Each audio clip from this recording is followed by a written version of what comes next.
Welcome, everybody, to the Orange and Brown Talk podcast. I'm Dan Labbe. Mary Kay Cabot is over there. Ashley Bastock here, as well as some of you are filtering in here through we're going live for the first time with Mary Kay and Ashley.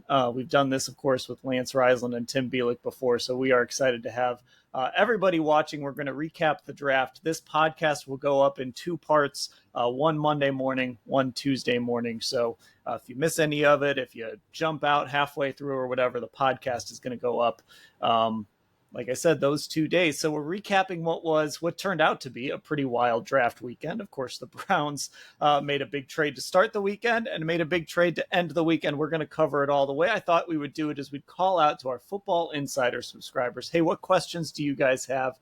What maybe didn't we address? But of course, what they want to talk about is the quarterback position. Now, if you want to get involved in Football Insider, it's cleveland.com/Browns. There's a blue banner at the top of the page to become one of our texters, get a newsletter, get behind that paywall that some of those subscriber stories at cleveland.com/Browns. So we are going to get to it here. I'm going to see if I can put some of these questions actually up on the screen as we go. So I'm kind of experimenting as we go along here. So this question is from our guy Tom in Middlebury, Connecticut, and he wants to know all about the quarterback position. Do you think the Browns have an actual plan at quarterback? If you were going to take Sanders, why take the quarterback from Oregon? Of course, he's talking about Dillon Gabriel with so many other needs. He doesn't understand it. Mary Kay, that is how some people kind of came out of this. Was there an actual plan here at quarterback? Were the Browns just throwing darts? Now that we've had some time to think about it, some time to dwell on it, what did you think of their approach ultimately to take Gabriel in the third round and then go Sanders in the fifth? Well, I wasn't surprised about Dillon Gabriel because I knew they really liked him a lot, and I knew that they were targeting him in this draft and that they were probably going to end up with him at some point in this draft. So they did have a plan going in, and their plan was Dillon Gabriel. They really like him a lot. They like his arm strength. They like his decision making. They like so much about Dillon Gabriel. So they did have a plan in that regard. As far as Shedeur Sanders is concerned, when he tumbled all the way to number 144, at that point, they felt it was better value for them to trade up to that spot, giving up 166 and 192 and taking a quarterback there, as opposed to perhaps maybe a guy who's going to help out on special teams or whatever the case may be. The value of Shedeur at that point was so much higher than anybody else that they stayed true to their board and they just went ahead and they traded up and they made the pick. Now, the thing about this is they were going to have to find a fourth quarterback anyways for camp somewhere. So they were either going to sign one as an undrafted free agent or whatever the case may be. But there was enough value there with Shedeur that it made sense. And then I also think there was probably a little bit of, let's throw this guy a lifeline. Let's save him. Let's prevent him from going undrafted. We really like him. We know he really likes us. Let's do him a little bit of a solid. Yeah, I think, again, Ashley, this is something we talked about on Saturday night. If this had been someone not named Shedeur Sanders, if this had been Kyle McCord or something like that, maybe they don't trade up as aggressively to get him. Obviously, that's part of the equation. I don't know if it would have the ripple effect that it's had, because it is a little weird to sit here and say, well, they just took a fifth round flyer on a guy that they saw as great value when that guy is Shedeur Sanders, who everyone was talking about as at worst like a day 2 pick. So I think some of this is just the name more than anything, because it does make sense to take a flyer on a quarterback here, but because it's Shedeur Sanders, that all kind of gets amped up a little bit. Yeah, again, we talked a little bit about this yesterday, but this idea that Andrew Berry pushed back when Mary Kay asked about it being a blockbuster move, like, it might not be in terms of what they gave up to get him and where they took him, but it is because of the celebrity that surrounds Shedeur Sanders already. But it's funny because, like, when we say, is there a plan?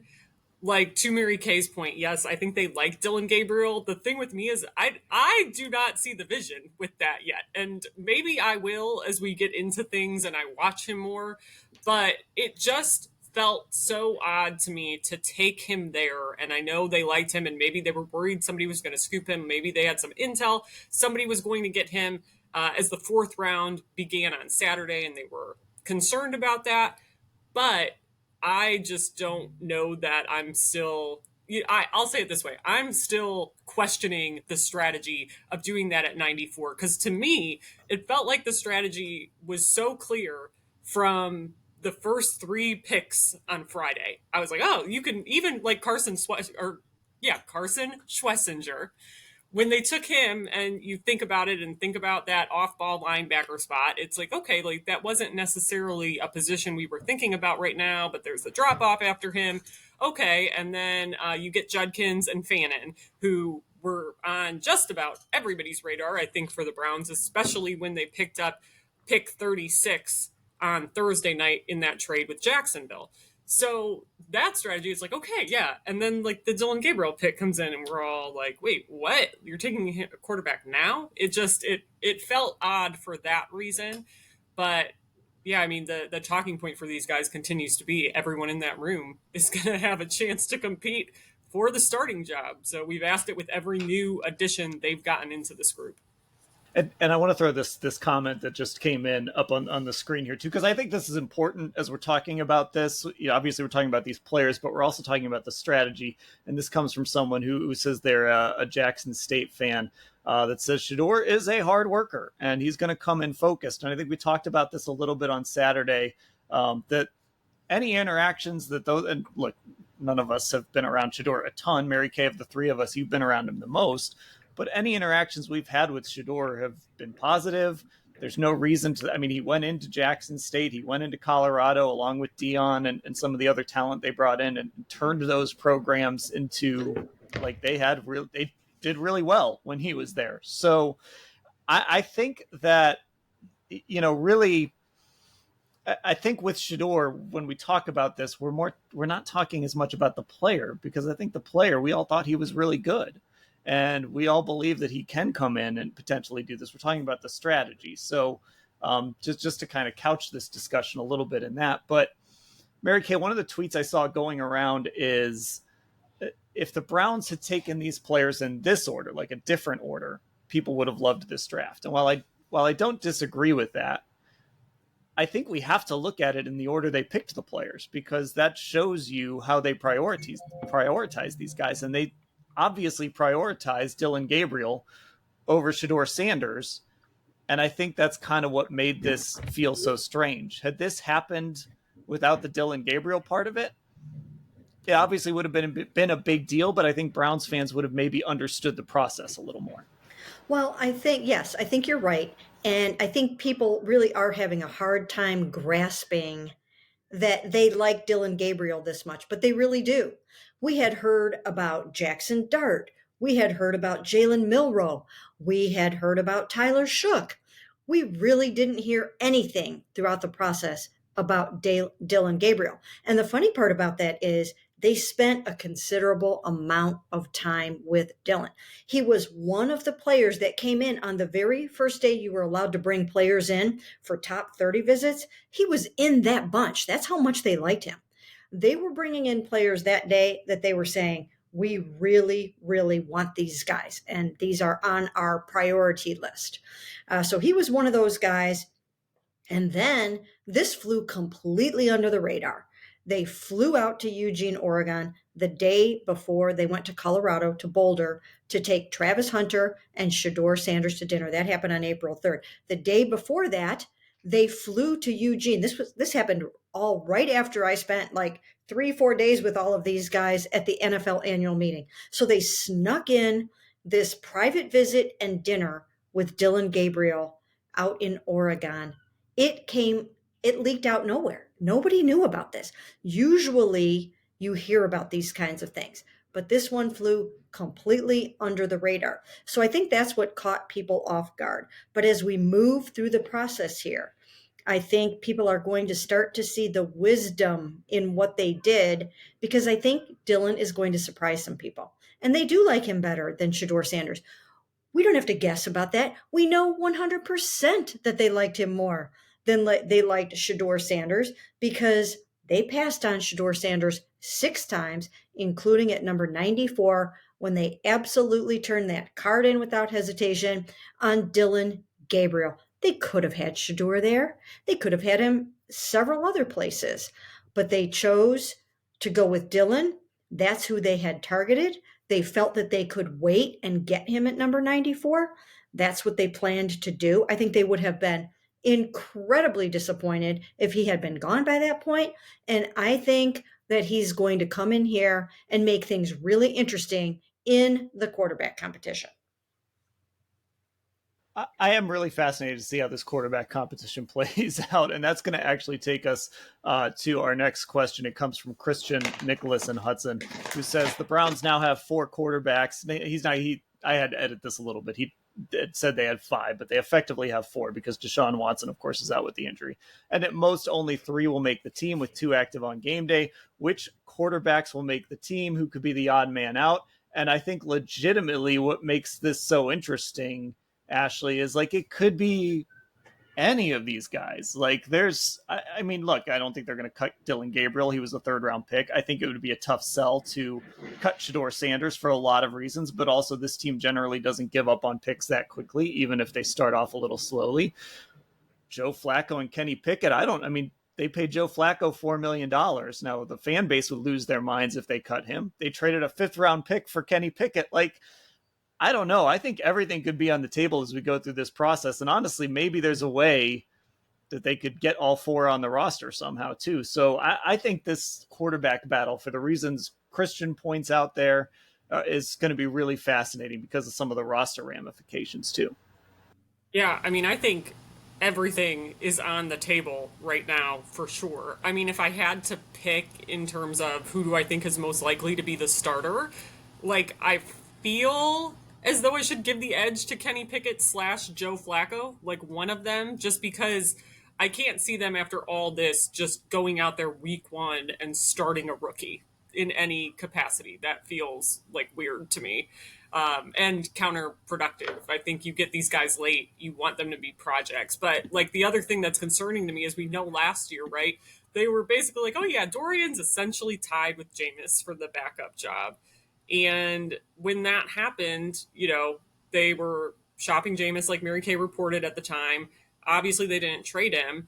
But then Dorian, when he did get a chance to start, he hadn't really improved from the year before.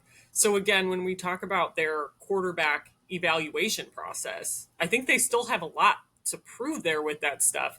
And the only time we've seen them take a guy late, Dorian, it didn't pan out for like all the reasons. When he got out there, it was just totally ineffective offense happening around him.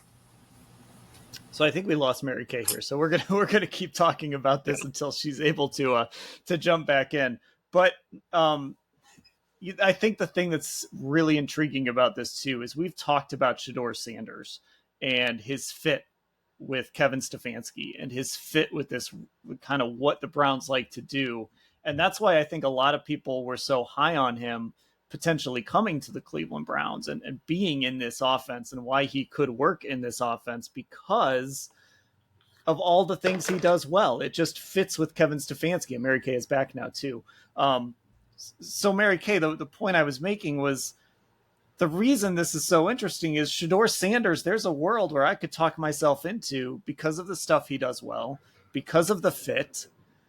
He could go out there and light it up in the spring, and I don't know, he ends up being the starting quarterback. I just think every single thing is on the table. I'd be a little surprised if Dillon Gabriel won the job like right away, but any of those other 3 guys, if someone said to me, hey, make the case for this guy, I can make a pretty convincing case for any of them, and that includes Shedeur.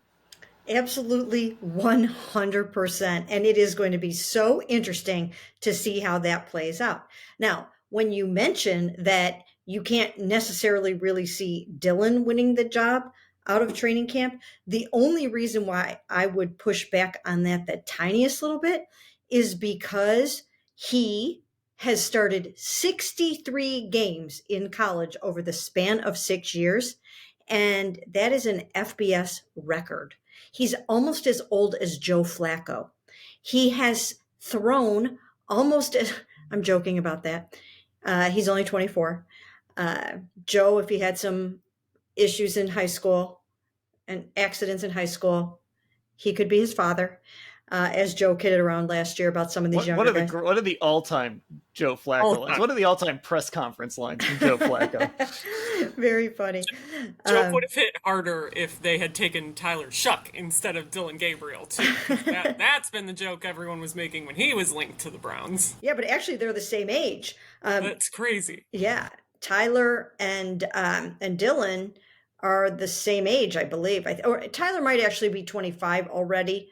I think Tyler might be a little bit older, but just a little close. bit, but not much. But Dillon has 155 touchdown passes to his credit, and Joe Flacco has like 257 something in the NFL. So Dillon Gabriel has played a ton of football, unlike a lot of other guys that have come into the NFL as rookies. Remember when Mitch Trubisky came in? He had like 12 NFL starts under his belt. There is a vast amount of difference in a player that has started 63 games versus a player that comes in having started 12, 18, 22 games. So that's one of the reasons why he's very, very confident. He's learned 3 different systems. He's played for 3 different colleges. He's done a lot of trick plays at Oregon. He's got a lot of football under his belt. He's got a really nice arm. The only thing that you wonder about with Dillon Gabriel is his size. And you guys are even going to get a fuller impact of that at rookie minicamp when we get an opportunity to stand there with him and talk to him. Now, Ashley, I want you to wear tennis shoes that day, okay? Because you're 5'11", right? 5'11", the mystery height that you say doesn't really exist amongst men. It doesn't. You have a theory on that. We have to lay out the theory. My theory has long been the height 5'11" doesn't exist in men. And it's because if a man is truly 5'11", he's going to say he's 6 feet. And if he says he's 5'11", he's really probably 5'9". So I'm very curious when we see Dillon Gabriel, a roster 5'11", because we know football rosters tend to inflate the heights when they can. That's why those combine measurements are so important. So I'm very curious. If Dillon and I could stand back to back, that would be great, but I don't think it's going to happen. Well, I plan to make that happen, actually, Ashley. No, I'm just kidding. But I do want you just to wear your tennis shoes. No platforms that day whatsoever, because we have got to see you're 5'11", and I want to see you standing next to Dillon so we can really eyeball this. It's eyeball test day. That's what happens when those rookies come in. We check out everything about them, their height, their weight, their hair, you name it. So when we do that, I want to get a feel for if he really is actually 5'11", because I stand next to you in videos every single day. And, you are a true 5'11", and you're closer to 6'4" when you wear the platforms, which is difficult on me, I will admit. But I'm just kidding. It might be like 6'1". I think 6'1". It's over 6 feet tall. I will give Mary Kay that. So sometimes the secret is sometimes I do just stand barefoot in the grass when we are doing these, and it's nice outside, so we're a bit more even. Well, I was joking around yesterday saying that Joe Flacco standing next to Dillon Gabriel at mandatory minicamp is going to look a whole lot like me standing next to Ashley in our videos. So I'm 5. I list myself at 5'2", but that's kind of You know what? the same. You know what we need to pull theory. out? We need to pull out those pictures we took at the Greenbrier. No, yeah, just a measuring tape. But no, to throw it back to the Greenbrier, since of course we're not going back there for a 3rd consecutive year, when Mary Kay and I, on the off day, the first off day, this last training camp, walked around and we did the little tour of the Greenbrier grounds, saw all the sights, and there's this lovely little dollhouse shop there. And it was so cute. I'm like, Mary Kay, stand there. Let me like take your picture. And Mary Kay takes my picture, and we're looking back, and Mary Kay like is standing in between the door. It's just a normal picture. I am taller than the shop. Like, I'm taller than the gutter that is on this tiny shop. And I at one point I edited these together to show our height difference, and I was wearing the platforms that day. But we'll have to post it or something, dude. Maybe make it the episode artwork. This is Draft Talk on the Orange and Brown Talk podcast. So anyways, the point is that's the thing that will stand out to anyone who actually really gets a chance to see him up close and personal at a charity event or whatever the case may be. But I'll tell you what, he's got that short man's confidence going. He really does. He is so incredibly confident. You talk to him, and the minute you guys really get a chance to spend some time talking to him, you will walk away from him thinking, he just might go out there and win the starting job. He's got a really nice arm. His processing speed is phenomenal. He's got some good mobility. So the traits are good, but he is almost a little bit like a Brock Purdy with a little bit of a stronger arm. So what I'm saying is, I think it's going to be a great competition. Do not rule out the third rounder. Yeah, I mean, if you want to sell yourself on Dillon Gabriel, go watch the first Ohio State game. If I remember right, the Big Ten championship game. I said the first Ohio State game. The Big Ten championship game was pretty good against Penn State. I believe the Michigan game was really good. There was actually a throw. This is a little time travel here. I'm going to mention this on a pod you're going to hear with Tim and Lance later this week, but I already recorded it today. So there's a throw against Michigan that didn't count. There was like an illegal man downfield that was like an awesome throw. So he's got some stuff. If you want to talk yourself into Dillon Gabriel, there are certainly some games you can watch of his just from this year that are really good. So the word almost here is doing a little bit of heavy lifting from one of our YouTube commenters. Dillon Gabriel's almost 30 and played 6 years in college. He's too short. Most every analyst rates him as a good back. Now, obviously, he's still closer to 20 than he is to 30. But the reason I put that up there is just because I think this, again, is why a lot of people were confused by this pick, because the Browns clearly were much higher on Dillon Gabriel than a lot of other people were. And honestly, with the Shedeur thing, it seems like there was a lot of disconnect between what people outside the league thought of him and what people inside the league thought of him. That's why he went in the 5th round. So Ashley, I think that's the issue people are having, is like, did the Browns basically use a 3rd round pick on a guy that might project more as a backup than a starter? Now, maybe I've always said that it's a clean slate when you show up in the NFL, because you just never know how it's going to translate. But that is the concern I think a lot of Browns fans have, is that the guy they took in the 5th round, they can see more as a starter than the guy they took in the 3rd round.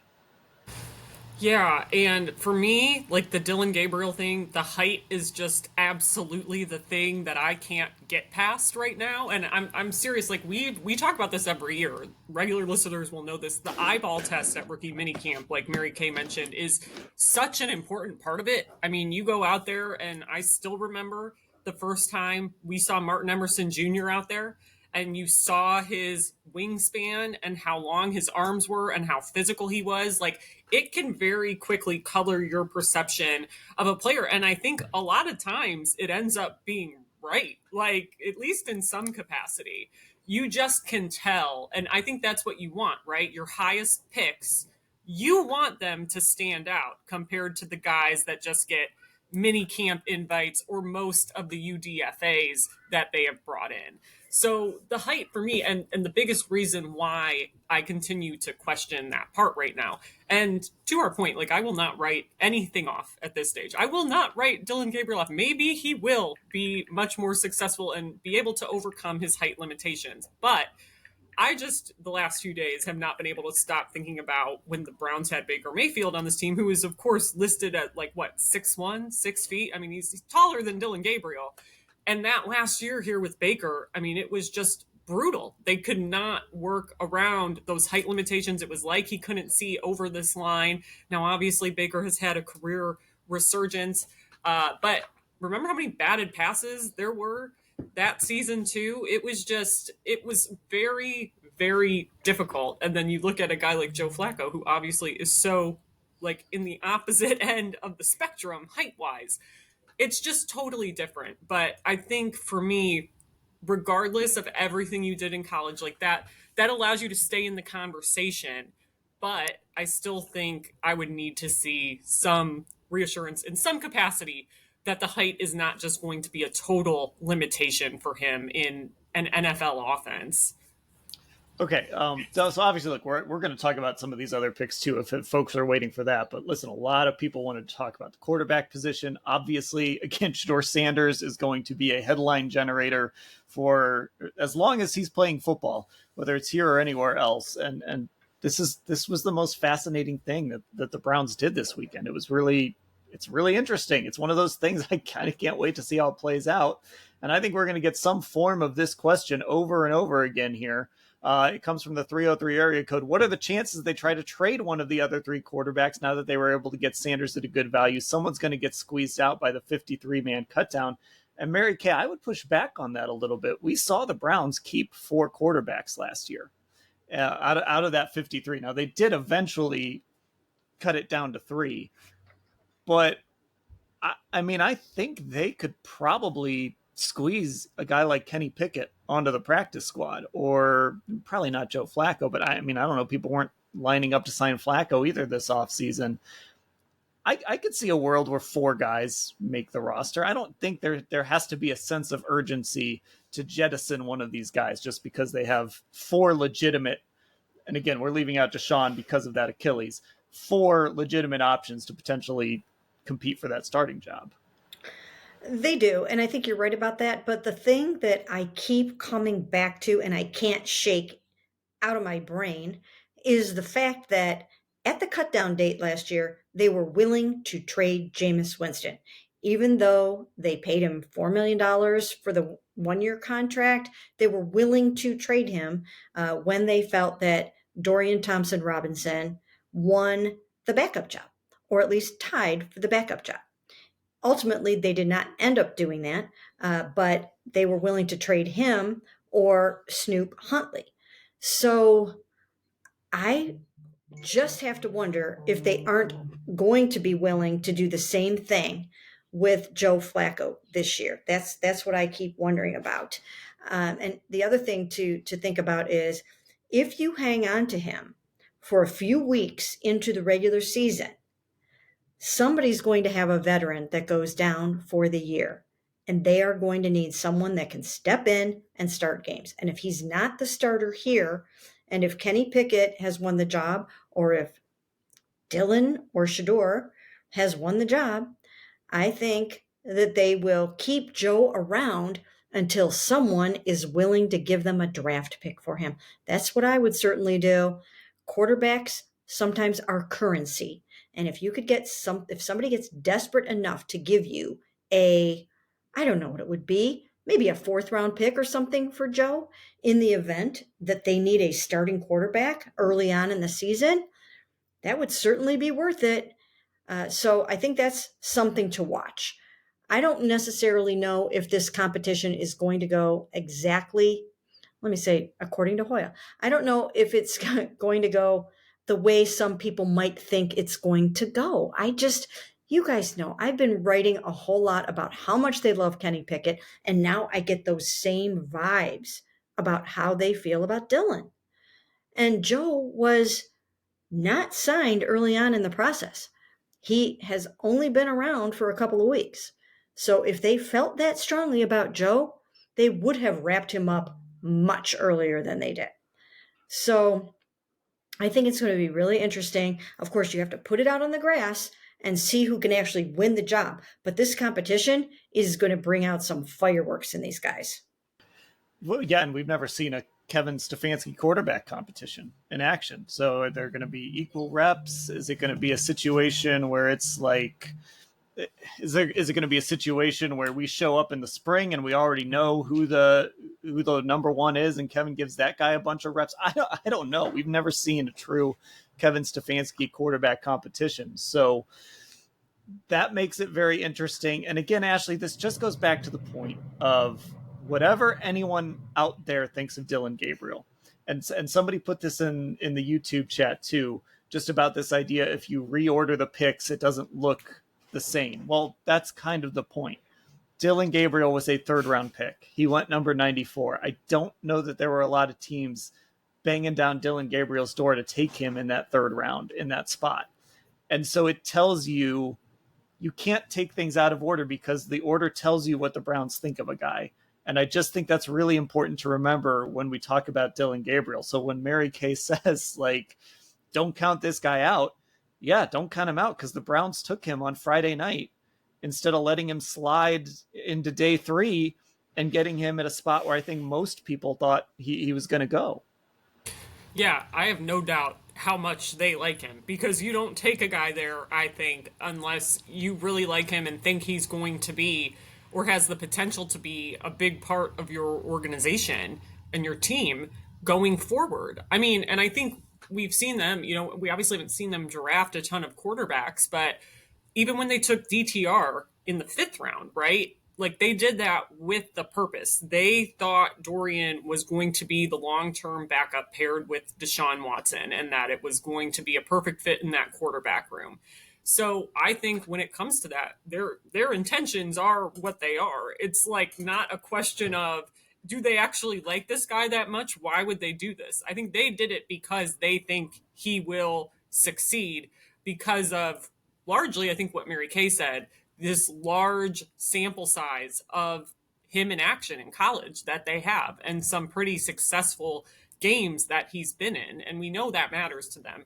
It's really just a matter of, do you agree that they should like him that much? And right now, like obviously no one can answer that for sure because we haven't really seen him in an NFL game yet or anything. But I think it's fair to pose the questions about his physical limitations and if that ultimately is going to be his downfall. I think that's a totally fair question at this stage. All right, let's do one more really quarterback focused question because I think this is an interesting one because I think, at least for me personally, I think the answer is a very interesting one. So this one, again, these are from our Football Insider subscribers who texted these into us, cleveland.com/Browns, that blue banner at the top of the page. So here we go. Flacco aside, who among the 3 other quarterbacks do you think has the greatest potential to be your franchise quarterback? Essentially meaning, like when we say franchise quarterback, the guy for the next 10 years. Maybe the answer is that guy's not on the roster, but Mary Kay, I think this is an interesting question because I know my answer, and I'm curious if you and Ashley are on the same page as me when we're just talking about Kenny Pickett, Dillon Gabriel, and Shedeur Sanders. And we're not saying it's going to be that guy, but the question is who has the most potential to be that guy? It's a great question. It really is a great question. And I'm probably going to surprise you with my answer. I'm going to say Dillon Gabriel because You did surprise me with your answer. I'm going to say Dillon. I mean, I think that they hope that Kenny Pickett can become that for him. They sort of view Kenny as maybe the potential Sam Darnold type of player who flourishes when he gets his second or third opportunity. And they believe that Kenny is really going to do a nice job in this Kevin Stefanski play action based rollout bootleg West Coast offense that he's going to be playing in. But when you draft a guy, you fall in love with him. They haven't spent anywhere near as much time with Kenny Pickett as they have already spent with Dillon Gabriel. And there's something about a team's draft pick that gets inside your bones. And therefore, I think that they love Dillon Gabriel and hope and believe that he is going to become something very special in the NFL. Now, will it happen? We don't know. They were so excited about Dorian Thompson-Robinson. So I don't know if it'll happen, but out of this particular group, that's who I would put my money on. Wow. See, I was not expecting that. Okay. So, Ashley, I bet your answer aligns more with what I'm thinking. I'm really curious if we are going to line or if we're going to have 3 different answers. I think they think it's Dillon Gabriel, to Mary Kay's point. I think that's who they think. If you were to ask the Browns, front office and give them a truth serum right before you asked, I think they would say Dillon Gabriel. I, however, am going to say Shedeur. I don't know, Dan, if that's the route you were also going to It go down. it was, and I Okay. agree with you on the idea that if you Yeah. ask them, I think they would say the same thing. Again, going back to because look where they picked each guy.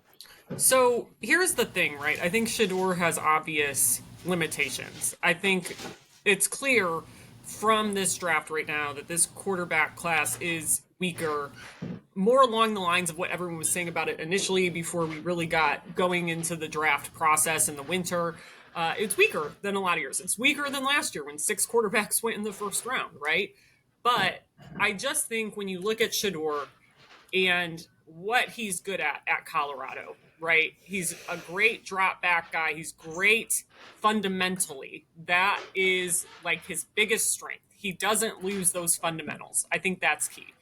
I think being a Sanders is obviously key here, coming from that pedigree, obviously playing for Dion.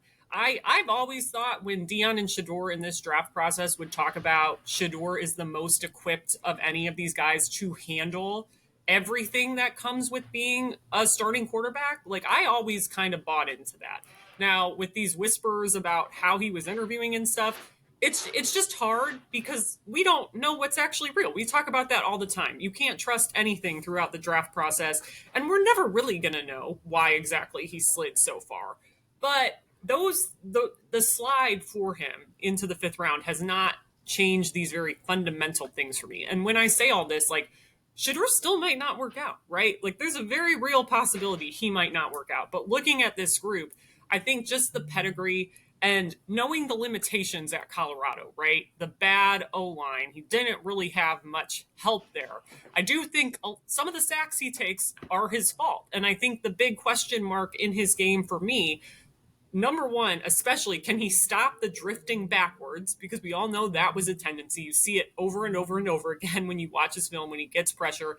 He can lose some yardage because he has this tendency to drift backwards. But the number one question is, how is he going to handle NFL pass rushes consistently and handle that with a better O-line in theory? So I think, though, if I'm looking at everything in a vacuum, that's who I would stake my money on, even though it's not what I think the Browns think right now. Yeah, Shedeur was going to be my answer for a lot of the reasons you laid out. And again, this is just, remember, just the parameters of the question were the guys on the roster right now, so before we kind of move on, and like I said, we're splitting this pod into 2 parts. So this will wrap up the first part of the pod here on Monday.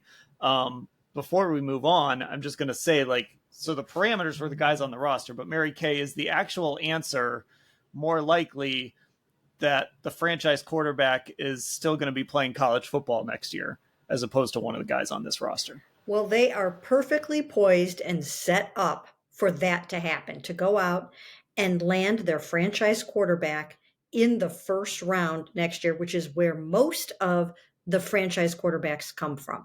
So depending on how high their pick is, and depending on how high the Jaguars' 1st round pick is that they acquired in the trade down from 2 to 5, where they picked up Mason Graham, defensive tackle. Depending on where those picks fall and land, they have an opportunity to draft one of the best quarterbacks potentially in the NFL next season. So there is a chance, there is a world in which he is not on this football team yet, and that he will come from that pool of excellent quarterbacks that are expected to come out in that draft next year. Now, we don't know who all will be out because of NIL and those kinds of things. But I do think that there is a chance that they are set up to get that guy next year. Yeah, and it is, I saw some of this sentiment on Twitter too. It's always worth remembering that a lot of times these guys we're talking about on April 27th, it changes dramatically once they really get under the microscope. And I know Andrew Berry said they look at guys 2 years at a time, but you really start paying attention to these guys now. And once they kind of get under that microscope, some of this stuff can change. But as of now, it just seems like there's going to be more options next year. And Ashley, again, we've talked about it, like this trade down. And I think it's going to be the first thing we talk about on part 2 of this pod. This trade down was at least an indication that the Browns might, depending on how things play out with the two guys they ended up picking, might be playing the quarterback game again next year.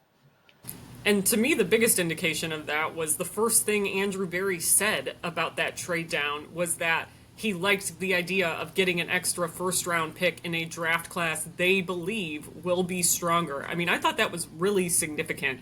I know Andrew's been saying more and more and more periodically, especially this past year, but I thought it was really notable that he came right out on Thursday night after that deal with Jacksonville and made that point. Like, I think that has just kind of always been the assumption. It's been something that obviously would not have been advantageous for the Browns to say before the draft in any capacity. Like, right, it makes sense they did all these things they did in the lead up to the draft. They talked up the quarterback class. We talked about why that would be good for them to do all winter, all early spring. They talked up Travis Hunter in a way that obviously in hindsight is like, okay, yeah, you're basically reassuring Jacksonville that they're going to be making the right move to trade up and get him. So everything they did made sense when you hear Andrew say that. They, I think, are ready to take more swings at the plate in the first round next year.